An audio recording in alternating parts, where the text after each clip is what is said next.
दोस्तों, मैं कुछ केमिस्ट्री से रिलेटेड इम्पोर्टेंट टॉपिक पढ़ाने जा रहा हूँ जो क्लास 12 से रिलेटेड हैं। लॉकडाउन के बाद जो भी अपना सिलेबस कट गया, उसके बाद जो भी टॉपिक बचे उसको हम डिटेल से पढ़ेंगे। तो आज शुरू करते हैं टॉपिक नंबर यानी कि चैप्टर नंबर पहला। अगर अभी तक हमारे चैनल को सब्सक्राइब नहीं किया है तो कर लीजिए ताकि आने वाले हर एक नोटिफिकेशन आपको मिल जाए। धन्यवाद। तो शुरू करते हैं अध्याय नंबर पहला चैप्टर नंबर पहला नाम है चैप्टर का पहला ठोस अवस्थाएं, सॉलिड स्टेट ठोस अवस्थाएं, क्लास 12।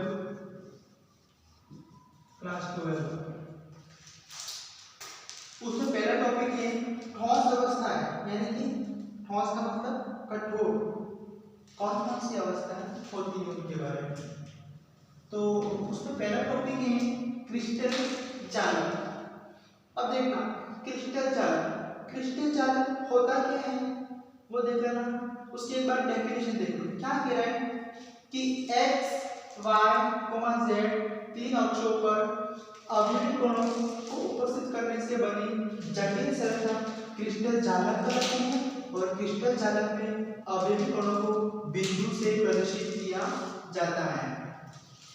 अब देखना इस बारे में डिटेल से देखना, क्या कह रहा है कि x, y, z तीन अक्षों पर, यानी कि ये x अक्ष है, ये y अक्ष है और ये z अक्ष है। ये x और ये y और ये z। अब देखना यहाँ पे कौन बनते हैं, अगर आपको पता हो तो यहाँ पे होता है अल्फा, ये देखो थोड़ी सी अल्फा, बीटा और गामा, यहाँ पे तीन कोण बनते हैं। तो x, y, z तीन अक्षों पर अवयवी कणों को उपस्थित करने से बनी जटिल संरचना क्रिस्टलीय चालक कहलाती है। अब देखना क्रिस्टलीय चालक में अवयवी कणों को बिंदु से प्रदर्शित किया जाता है। दूसरा एक और तरीका है, क्रिस्टलीय चालक में जो अवयवी कण है उसको किससे प्रदर्शित किया जाता है? क्रिस्टलीय चालक में अवयवी कणों को बिंदु से प्रदर्शित किया जाता है। क्रिस्टलीय चालक को भी बना लो, ये बना लिया मैंने क्रिस्टलीय चालक घनाभ की तरह से बना दो, ये बन गया। फिर देखो यहाँ पे एक और बना दो,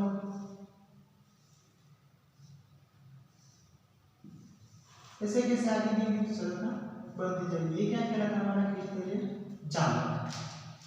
आगे भी संरचना बनती जाएगी और यहाँ पे जो है ये जो कोने हैं उस पे डॉट डॉट बिंदु लगा दो, ये वाले बिंदु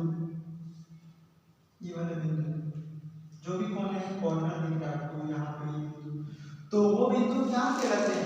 अवयवी कण। क्रिस्टलीय चालक में जो अवयवी कणों को बिंदु से प्रदर्शित किया जाता है, यानी कि ये जो बिंदु लगे उसको किससे प्रदर्शित किया जाता है? उसको क्या बोलते हैं? बिंदु को क्या बोलते हो? अवयवी कण। और इस पूरे जो बनता है उसको क्या बोलते हो? क्रिस्टल चालक।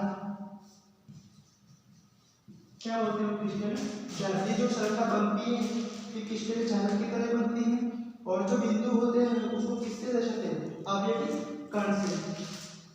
उससे रिलेटेड नीचे दे रखा है कि एकक कोशिका या इकाई सेल। एक कोशिका दूसरा उदाहरण क्या इकाई सेल। उसकी परिभाषा है कि क्रिस्टलीय चालक में पाई जाने वाली छोटी छोटी इकाइयां एकक कोशिका कहलाती हैं।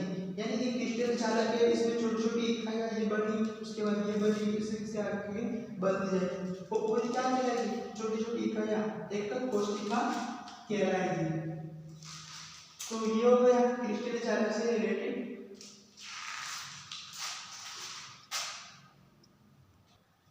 बात करें इकाई सेल या एकक कोशिका, तो इकाई सेल के प्रकार कितने होते हैं?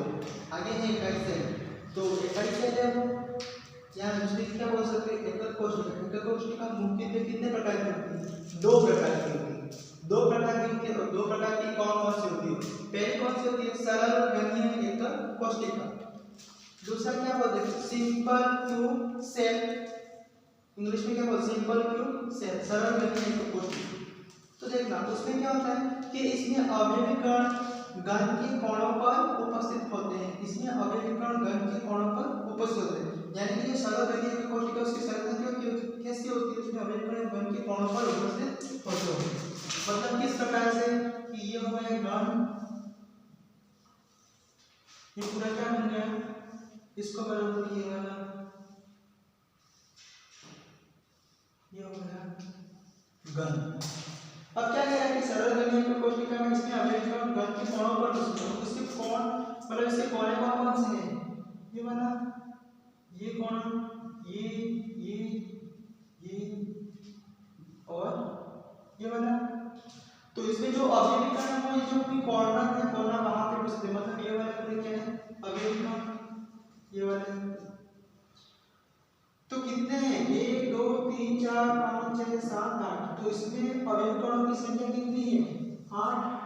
सरल गणीय एक कोशिका में इसमें अभिविकर्णों की संख्या कितनी है, 8।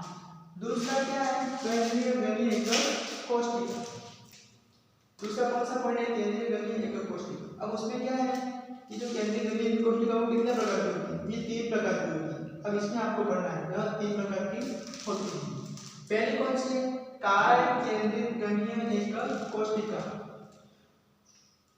बॉडी क्यूब सेल, बीसीसी में मतलब बॉडी क्यूब सेल, काय केंद्रित गणीय एक कोशिका। इसमें क्या होता है, इसमें अभिविकर्ण कोणों के साथ केंद्र पर भी उपस्थित होते हैं। इसमें अभिविकर्ण कोणों के साथ केंद्र पर भी उपस्थित होते हैं। तो देखना इसमें घन बना दो, ये हो गया घन।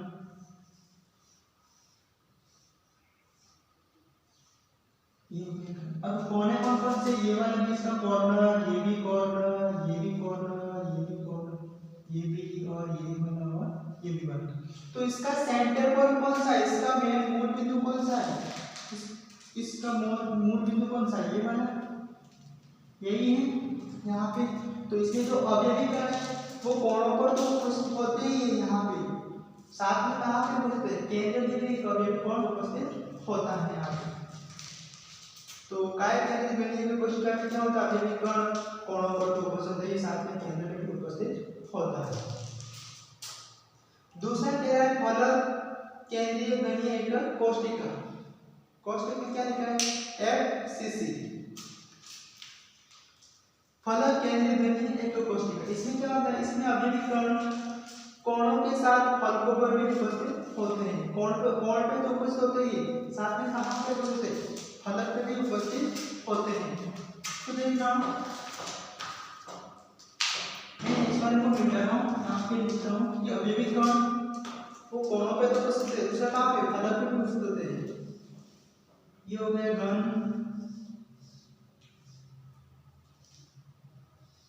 अब देखना कोण यहाँ पे तो उपस्थित होते हैं, यहाँ पे इस वाले पे, इस वाले यहाँ पे तो उपस्थित है, साथ में कहाँ पे, फलक पे, फलक यानी कि सतह।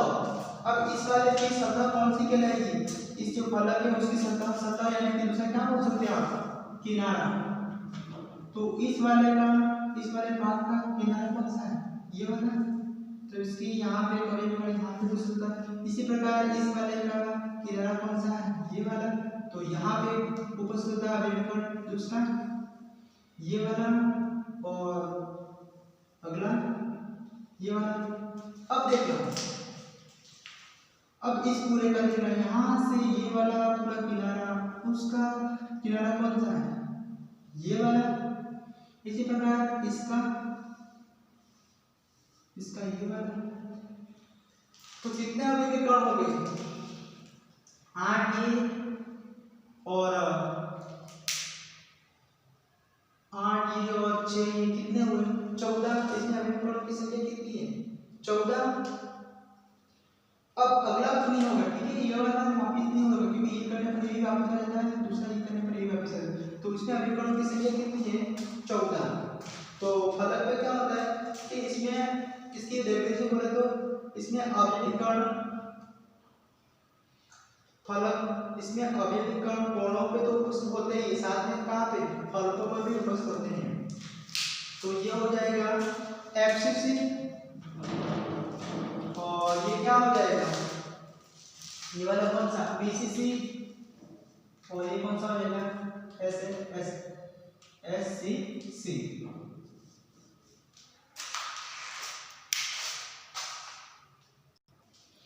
तीसरा देखना, तीसरा क्या कह रहा है सी वाला कि अंत्य केंद्रीय गणीय एकक कोष्टिका, अंत्य केंद्रीय गणीय एकक कोष्टिका। उसमें क्या होता है कि इसमें अवयवी कण कोणों के साथ किन्हीं दो फलकों पर उपस्थित होते हैं। अवयवी कण कोणों पर उपस्थित होते हैं, साथ ही केवल कितने दो फलकों पर उपस्थित होते हैं। मतलब कि ये हो गए घन, ये हो गया घन। अब इसके कौन से, ये वाले हैं, ये वाले, ये वाला, ये और ये। अब कितने फलकों पे, किन्हीं दो फलकों पे। अगर आप ये वाला सतह ले रहे हो तो उसके सामने वाले ये सतह, अगर ये ले रहे हो तो ये, तो एक अवयवी कण यहाँ पे उपस्थित है और एक अवयवी कण यहाँ पे उपस्थित है। और ये क्या कहलाता है, अंत्य केंद्रीय गणीय एकक कोष्टिका। इसमें अवयवी कण कोनों पर तो उपस्थित होते ही और किन्हीं दो फलकों पर भी उपस्थित होते हैं, तो वो क्या कहलाता है, अंत्य केंद्रीय गणीय एकक कोष्टिका। तो इसी प्रकार से आप इसको निकालने का मतलब जैसे कौन से में कितने अवयव हैं वो आप निकाल सकते हैं। अभी कौन कौन सा पढ़ा, अभी आपने कितने पढ़े, एक पढ़ा था एसएससी, दूसरा कौन सा पढ़ा था बीसीसी, तीसरा क्या पढ़ा था एफसीसी, और ये पढ़ा था अंत्य केंद्रीय एकक, अंत्य केंद्रीय गणीय एकक कोष्टिका, केंद्रीय गणीय एकक कोष्टिका ये बना। तो एसएससी में क्या होता है, एसएससी में क्या होता है कि अवयवी कण केवल कोनों पर उपस्थित होते हैं, यानी कि ये हो गया अवयवी कण केवल कोनों पे उपस्थित है, यहाँ पे उपस्थित है, बाकी कहीं उपस्थित नहीं होते हैं। बीसीसी में क्या होता है कि अवयवी कण कोनों पर तो उपस्थित होते हैं, साथ में कहाँ पर, केंद्र में, मतलब इस तरह का डायग्राम बनेगा। यहाँ पे तो प्रेजेंट होते ही हैं अवयवी कण, और दूसरा कहाँ पे, उसका सेंटर पॉइंट यहाँ पे भी उपस्थित होता है। एफसी में क्या होता है कि अवयवी कण कोनों पे तो उपस्थित है, साथ ही कहाँ पे फलकों पर भी उपस्थित होते हैं। ये हो गया घन, यहाँ पे भी तो उपस्थित होते ही ऐसे, लेकिन कहाँ पे, उसके फलक किनारे पे। अब इसका फलक कौन सा, ये वाला, यहाँ पे, फिर यहाँ पे, फिर यहाँ पे। अब इसकी बात करेंगे इस पूरे का, तो किनारा कौन सा, ये, इसका पूरा ये वाला तो सतह ये वाला, तो इसमें यहाँ पे उपस्थित। और अंत्य केंद्रीय गणीय एकक कोष्टिका में क्या होता है, इसमें अवयवी कण कोनों पर तो उपस्थित है, साथ में इन दो फलकों पर उपस्थित होते हैं। मतलब इस तरह का डायग्राम बनेगा। ये बन गया यहाँ पे, ये फलक, ये फलक, ये फलक। अगर एक यहाँ पे है तो दूसरा उसके सामने बनेगा, अगर यहाँ पे है तो यहाँ पे, तीन दो फलकों पर उपस्थित है। इसी प्रकार आप एसएससी, बीसीसी, एफसीसी और अंत्य केंद्रीय गणीय कोष्टिका में विभेद कर सकते हैं कि किस तरह से कौन से संख्या में कितने अवयवी कण हो सकते हैं।